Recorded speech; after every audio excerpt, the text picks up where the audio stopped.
Amigas y amigos del canal del Congreso, estamos en una edición más del programa En el Tintero y hoy vamos a hablar de un tema imperdible, la violencia en contra de las mujeres en un entorno de los derechos humanos. Cuento con la presencia y agradezco a la senadora Reina Celeste Asensio Ortega que se encuentre con nosotros porque además es presidenta de la Comisión de Derechos Humanos del Senado de la República, una experiencia como diputada federal en 2 legislaturas y que además es una estudiosa del derecho y una activista de los derechos humanos michoacana, de Paracho, Michoacán, purépecha, y que sentimos un enorme gusto tenerte con nosotros. El auditorio te lo agradece y yo personalmente te doy la bienvenida, senadora. No, yo agradezco muchísimo, como siempre, al canal del Congreso todas estas oportunidades y desde luego que estar aquí en el Tintero pues representa una gran alegría, ¿no?, de poder compartir también con ustedes. Muchas gracias y vamos a abrir tema. ¿Cómo es el estatus de las mujeres en México en este 2025? ¿Cuáles son los trabajos en los que nos estamos empeñando? Y el tema de la violencia en contra de las mujeres. Bueno, quisiera resaltar que precisamente en algún estudio que se generó electoral, se preveía que en 2024 fuera el año de mayor violencia contra las mujeres en el ámbito político. Y me parece que sí fue real, porque precisamente ya más adelante, ojalá tengamos la oportunidad, vamos a presentar un libro enfocado a las mujeres michoacanas, donde prácticamente tanto políticas como de diversos ámbitos narran, y créeme que cuando yo estaba revisando, leyendo todos los artículos, los testimonios, mientras en algunos que fueron los mínimos me daba un poquito de alegría, en la mayoría se me venían como las lágrimas de estar leyendo todas las historias tan trágicas que vivieron cada una de ellas, ¿no? Entonces, hasta cierto punto podríamos decir, sí fue un año muy violento, el 2024, política y electoralmente hablando, y por otra parte, en este 2025, pues claro que todas tenemos la esperanza y la ilusión que con la presidenta, la doctora Claudia Sheinbaum Pardo, como ella lo ha insistido tantas veces, llega una y llegamos todas. Sin embargo, hay que decirlo, sigue habiendo muchísimo rechazo de parte de nuestros compañeros políticos. Fíjate que un compañero nada menos me dice, es que ahora a mí me están discriminando por ser un hombre heterosexual y mestizo. ¿De cuándo acá se discrimina a las personas por ser el común en la población, ¿no? Pero entonces, ¿a qué voy con este comentario? Vaya, no nos vayamos muy lejos. Las declaraciones totalmente fuera de lugar de un personaje que se dedica al medio futbolístico como es el Chicharito, ¿no? Que en lugar de estar empoderando a las mujeres, pareciera que quiere hacer una regresión, un retroceso en todos los derechos que hemos logrado hasta el día de hoy. Y bueno, esto es así, tenemos una violencia física, tenemos una violencia psicológica, una violencia económica, una violencia política, una violencia sexual, feminicidios a cada rato, y sin embargo se está trabajando desde el Poder Legislativo. Ya hay una reforma sobre la igualdad sustantiva, que es un avance enorme, fundamental, y ahora se sigue trabajando en los congresos internacionales a nivel nacional. ¿Qué nos puedes comentar sobre esto, senadora?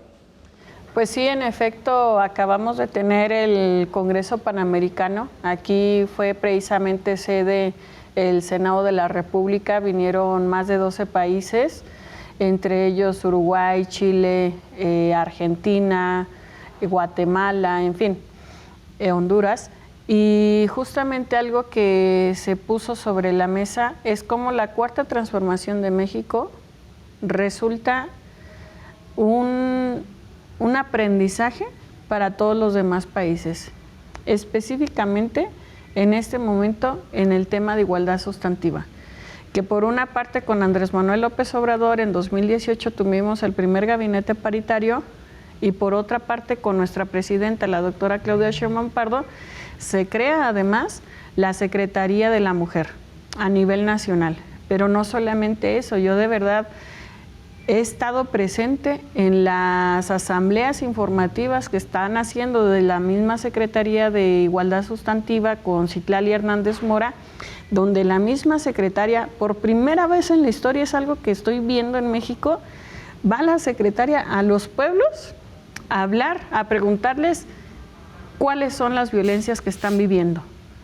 Y no solamente eso, sino que las mujeres en muchas ocasiones ni siquiera saben identificar las violencias que se tienen, que se viven. Entonces esto se está haciendo con una intención de poner un alto a todas estas violencias. Y por otra parte, pues eso es en cuanto a políticas públicas, pero a lo que a nosotros nos toca acá en el Senado, pues también lo estamos abordando desde las iniciativas que se han estado presentando en el sentido precisamente de que ya reformamos la Constitución, el artículo 4 constitucional, donde se habla de familias diversas. Hemos abordado también el tema de la brecha salarial, donde justamente, y lo digo pues de manera muy respetuosa, pero además también en su momento jugué mucho fútbol, las mujeres no ganan lo mismo por hacer la misma actividad cuando nos esforzamos al doble, se meten más goles, tenemos mejores resultados y luego nos vienen a decir que nos quedemos en casa, ¿no? Entonces, se han abordado diferentes temas. A mí una de las que me parece también muy importante es por primera vez en la historia de México, paridad de género en el Poder Judicial. Una paridad que ya logramos en los congresos en el ámbito legislativo, que ya se logró en el ámbito ejecutivo, pero que hacía falta en el Poder Judicial y que ahora con esta reforma que ya se hizo, pues también se está logrando. Muy bien, senadora, y más allá de esto, quiero que compartas con nosotros, porque te escuchaba decirlo y me he quedado pues verdaderamente interesado, el tema cultural. El tema cultural porque tú has recorrido tu estado para invitar a las mujeres a participar políticamente y ellas te han dicho, porque así nos lo has compartido en otros espacios, a mis compañeras y compañeros, que tienen que pedirle permiso a sus esposos y que tienen que ver cómo amalgaman esta tarea de ser madres, esta tarea de ser las que hacen todo. Y bueno, es una forma, decías tú, no se percibe las formas de violencia. Sí, en efecto, de entrada a comentar, seguramente algunas personas lo saben, pero pues también justo de las luchas que siempre estoy representando, tiene que ver con pueblos originarios, mujeres, diversidad sexual y juventud. Y en este sentido, también yo recuerdo y lo abordo en este libro que te comento, que se va a llamar Mujeres Michoacán, como todavía en 2015, porque era una de mis labores al interior de mi partido, movimiento, es ir a tocar las puertas, decirle, oye, ¿sabes qué? En tal municipio va a tocar mujer, venimos porque consideramos que eres un buen perfil, creemos que tienes la capacidad y que podemos ganar contigo. Sí, dame oportunidad de pensarlo, a mí me gustaría, pero tengo que ver si mi esposo me da permiso. Entonces le damos algunos días para que lo piensen, lo mediten y después de determinado tiempo, pues resulta que no, el marido no la dejó y pues no solamente no la dejó, sino que muchas ocasiones también vemos que no las dejan del todo acercarse al ámbito político. Entonces, es una realidad que ustedes a lo mejor pudieran pensar desde Ciudad de México ya no existe, pero que quienes justo estamos en comunidad, estamos en territorio, estamos en nuestras regiones, sigue resultando bastante complejo que las mujeres quieran acercarse a este ámbito político. Bueno, y dentro de las muchas cosas que podemos compartir es también la violencia económica. Cuando las mujeres trabajan, no son remuneradas o incluso tienen a veces que ser, voy a decir, manipulada económicamente por algún varón para quedarse con sus escasos recursos, y eso nos lleva a ubicar esta violencia de la cual se trabaja para pensar, por ejemplo, de las mujeres, madres de familia, que son además víctimas de cualquier tipo de estas violencias, que el Estado pudiera generar una suerte de ayuda, pensión o compensación. Sí, en efecto. Resulta que pues en México tenemos diversos tipos de violencias, tú ya mencionabas algunas, considero que también haría falta mencionar la violencia vicaria. Claro. Y también hay un tipo de violencia que de pronto muchas personas ni siquiera identifican que están siendo violentadas de esta manera, que es la violencia obstétrica, que también vamos, y lo retomo precisamente porque tiene que ver mucho con el tema económico, pues desde que la mujer se encuentra embarazada y empieza a ir a los consultorios médicos, también se encuentran mucho con este tipo de violencia, muchas ocasiones generada por las enfermeras, pero sobre todo por los mismos médicos que las están tratando.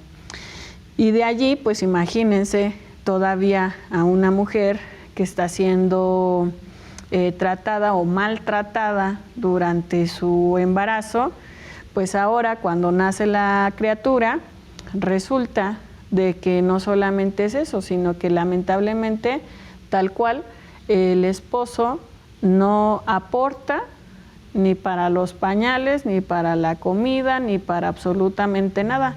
Y entonces ejerce una especie de manipulación, porque ahí estaríamos hablando de otro tipo de violencia, que es la psicológica, en la que le está diciendo básicamente, si no haces lo que yo te digo, no hay dinero.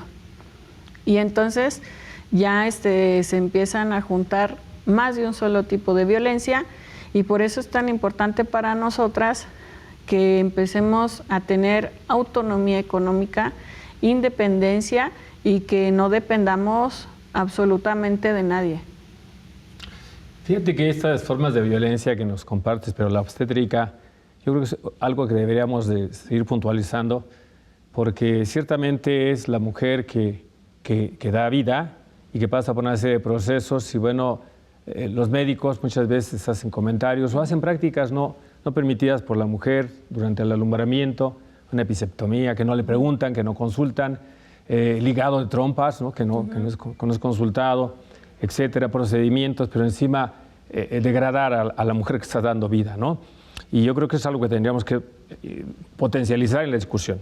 Se tiene que trabajar mucho el tema de la sensibilización, porque obviamente una mujer que va a dar luz, de por sí ya tiene el temor del dolor que por sí solo implica lo que es el momento del parto, ¿no? Yo recuerdo, tengo una amiga muy cercana que básicamente en su cara le dijeron, pero así, o sea, sin mayor sensibilidad, sabes que es muy posible que mueras tú o que muera el niño, vamos a hacer todo lo posible para que quien sobreviva seas tú. Por favor, déjame en suspenso esa terrible historia verídica. Vamos a ir a un corte, si te parece, para que nos sigas conversando de esto y otros temas. Vamos a un corte, quédese con nosotros.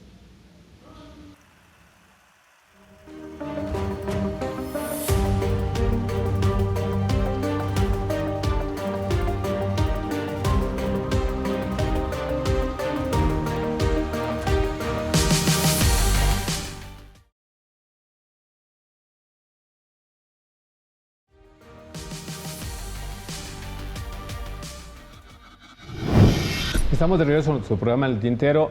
Senadora, nos platicabas acerca de esta experiencia verídica y el trato que recibió esta mujer en estas condiciones.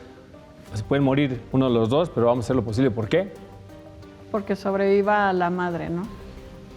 Entonces, pues imagínense cómo se debe de sentir ella después de 8 o 9 meses de embarazo, donde finalmente está toda entusiasmada y le dicen esta noticia, pero el problema no es que se lo digan, sino cómo se lo dicen, ¿no? Entonces sí hace falta mucha sensibilización también en el ámbito, en el sector salud y en todos los ámbitos en general, ¿eh? No nos vayamos muy lejos. Aquí mismo en el Senado de la República también alcanza a observar todavía cierto machismo de parte de algunos compañeros, donde pues les cuesta trabajo que las mujeres ahora estemos llegando a estos espacios de toma de decisiones. Y claro, y bueno, ese estatus se lo ha ganado la mujer, la sociedad ha cedido y hoy nos encontramos en una mejor conformación, pero no es completa, como bien dices. Una perspectiva desde los derechos humanos de todas las personas, pero de las mujeres, enfrenta retos. ¿Cuáles consideras tú que son esos retos todavía por trabajar, por ir hacia el futuro en ese trabajo legislativo y de vida, porque eres una comprometida indiscutible? Sí, tal cual. Creo que uno de los grandes retos que tenemos de vida como mujeres es precisamente el que creamos en nosotras, que confiemos en nosotras mismas y que nos demos cuenta que tal cual, o sea, tenemos una capacidad inmensa Para mí, el ser más hermoso que existe sobre la tierra es precisamente una mujer, porque es la mujer la que da la vida. Entonces, sin la mujer, no existiríamos sobre esta tierra. Visto desde allí, como mujeres deberíamos de darnos cuenta que si tenemos este grandioso poder de dar la vida, somos capaces de cualquier cosa. Y no permitir que nadie, absolutamente nadie, nos diga que no podemos. Me parece que eso es fundamental. De allí, ya evidentemente, pues salir a triunfar. Y triunfar todos los días, desde que nos levantemos, desde que digamos, hoy voy a sentirme bien. Y por otra parte, pues evidentemente también tenemos todos los retos legislativos, los retos de la cultura. Por ejemplo, allí en mi pueblo yo he insistido mucho junto con otras compañeras académicas y activistas que para quienes somos de pueblos originarios nos encantan nuestras tradiciones, amamos nuestras costumbres, claro, siempre y cuando no se conviertan en abusos y costumbres para la mujer. Sí, claro, allá en ese paracho, allá con esas tradiciones, esos bailes, las piraguas, etcétera, y sobre todo esa organización originaria que protege a la mujer. El artículo 4 y el 2 dicen que sí, pero siempre y cuando no vayan en contra del menoscabo de la mujer, ahí entraría un plano federal. Y desde hace un momento la mujer tiene que verse, tiene que proyectarse y en medio de esa maravilla coincidir plenamente, de manera de no coincidir, en que la mujer es la base, digamos, de la humanidad. Incluso elegir ser madre o no. Incluso claro. Elegir estar casada o no. Incluso elegir totalmente sus decisiones y que la sociedad de ninguna manera, y ni las leyes menos, ni los tribunales, interfieran respecto de esa plena decisión de la mujer, ¿no te parece? Claro que sí, y es que justo en el ámbito político, y lo comentaba ayer con una amiga, en este momento pues yo soy una mujer soltera y que de momento no tengo planes de ser madre. Entonces de pronto veíamos cómo antes en la política los compañeros salían con su familia, con sus hijos, con su esposa, hacían una gran campaña, pero cuando ganaban ya ni se acordaban de la esposa, ni se acordaban de los hijos, es más, ya terminaban su periodo legislativo de cualquier otra con una o con dos esposas más, ¿no? Y como con otros 6 hijos. Entonces, ¿a qué voy con esto? Tal cual, es una cuestión de que podamos, por una parte, separar la vida personal de las personas y el ámbito político profesional, pero por otra parte también de que nos demos cuenta de que en estos momentos de la vida incluso hay personas que decidimos estar contigo misma, conmigo misma, claro, en lugar de estar intentando estar con alguna otra persona que a lo mejor no comprende del todo un trabajo, no sé, cualquier situación, ¿no? Y por otra parte, pues también hay algunas compañeras que dicen, para que haya una verdadera paridad de género en el país, ya ves que se viene el proceso electoral en el 27, pues hay quienes están afirmando que se lograría la paridad si hubiera gobernadoras en todo el país. Ya vemos las personas que decimos, bueno, tampoco no nos vayamos así tan de sopetón, que sea 50% de las gobernaturas que se vienen y 50% para hombres. ¿A qué voy con esto? No se trata de una guerra de géneros, ni se trata de una guerra de sexos, si son mejores o peores. No, se trata de que nos demos cuenta, y la igualdad sustantiva recae en eso precisamente, que justo como su nombre lo indica, lo que buscamos es igualdad, es paridad y es equidad también. Y en ese sentido, que no estamos peleando si los hombres son mejores o peores que nosotras, o si nosotras como mujeres somos mejores o peores, no, simplemente que seamos tratadas igual, con el mismo respeto, con las mismas condiciones laborales, con las mismas condiciones de justicia, y ya, es lo único que estamos buscando. Claro. Solamente que todavía hay compañeros que se atreven incluso a decir que el querer ser gobernadora de un estado es una es una fijación mental. Claro. O sea, ¿cómo pueden decir que el querer aspirar a ser gobernadora de un estado es una fijación mental? Es una legítima aspiración cuando somos niños o niñas, pues queríamos ser presidentes de la República, gobernador de nuestro estado, futbolistas, que lo fuiste y seguramente lo eres, practicas seguramente, yo también tuve ese gusto. Pero te quiero hacer una pregunta para no dejarla en el tintero, justamente. ¿Hay violencia en contra de las mujeres por parte de las mujeres? ¿Estamos todavía en ese tema o estamos superándolo? Estamos superando el tema, sin embargo, sí sigue existiendo. Por ejemplo, te puedo hablar que es una situación de machismo que se vive desde los mismos hogares, donde derivado de la cultura en la que se ha venido viviendo, pues vamos a suponer, desconozco en tu caso, pero siempre lo intento como personalizar, ¿no? Llegamos a la casa donde la mamá le dice a la hija, sírvele a tu hermano, donde la mamá le dice a la hija, recógele el plato a tu hermano, y donde la hija le responde a la mamá, ¿por qué no lo hace él?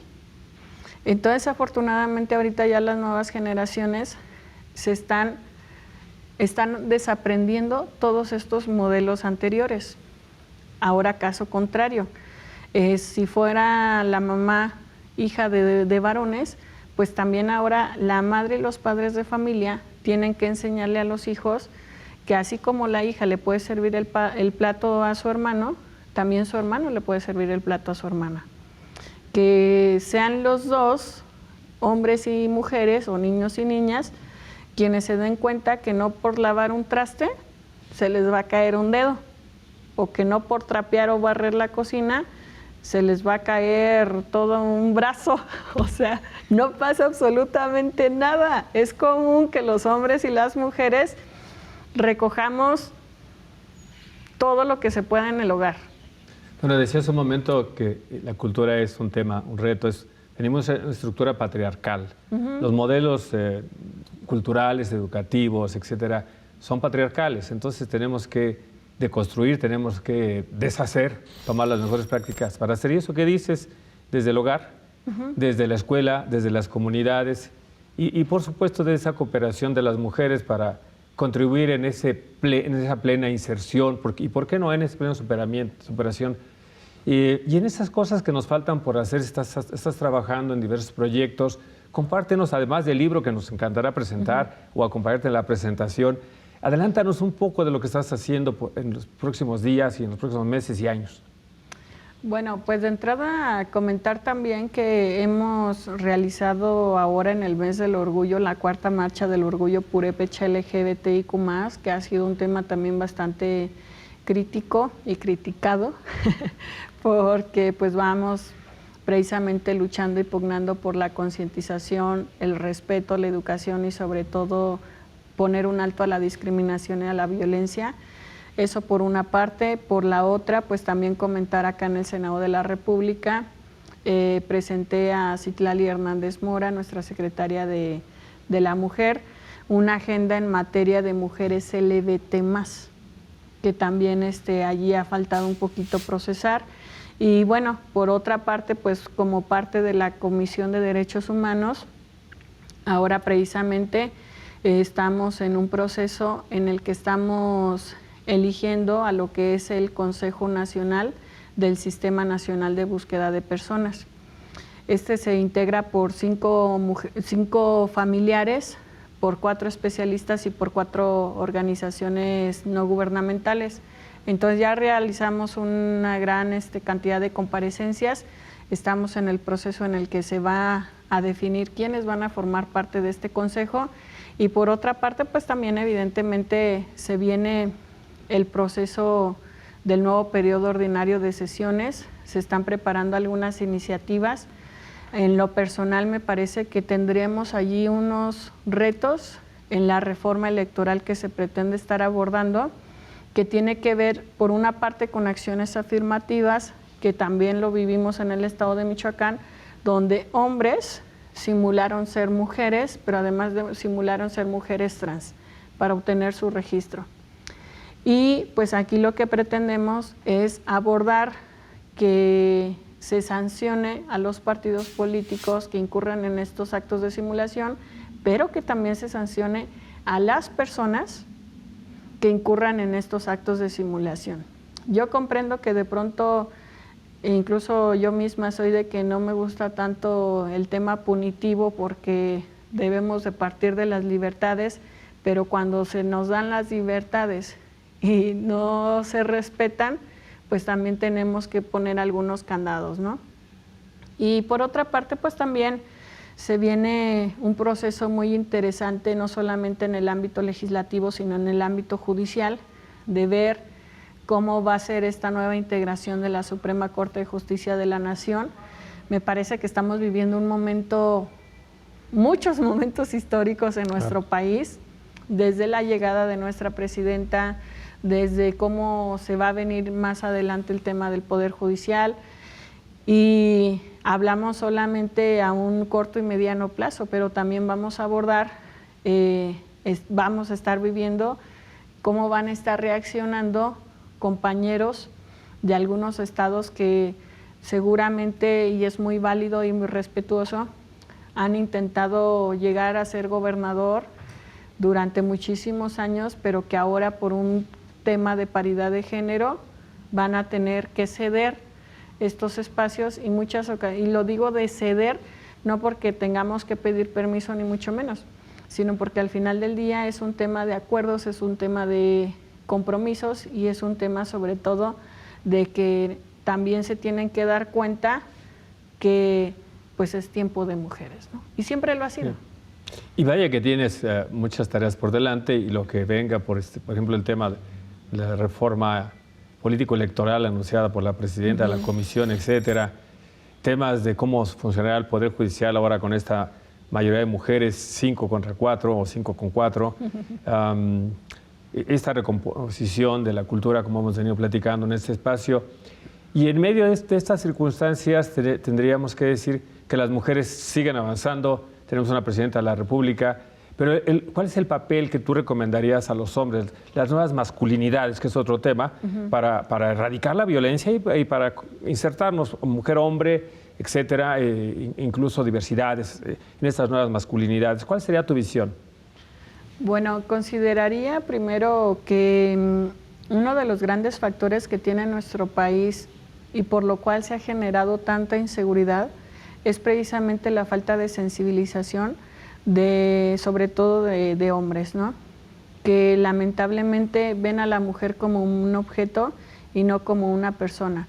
En ese sentido, pues la invitación que yo hago a todas las personas, fundamentalmente a los hombres, es a que traten a las mujeres como ser humano, que traten a las mujeres como dadoras de vida, como el ser más maravilloso que existe sobre esta tierra, con cariño, con respeto, con amor, con pasión, con igualdad, y que entiéndase también por igualdad, porque luego también salen estos discursos muy absurdos de que por qué una mujer, si busca la igualdad, no trabaja levantando 20 toneladas de cemento.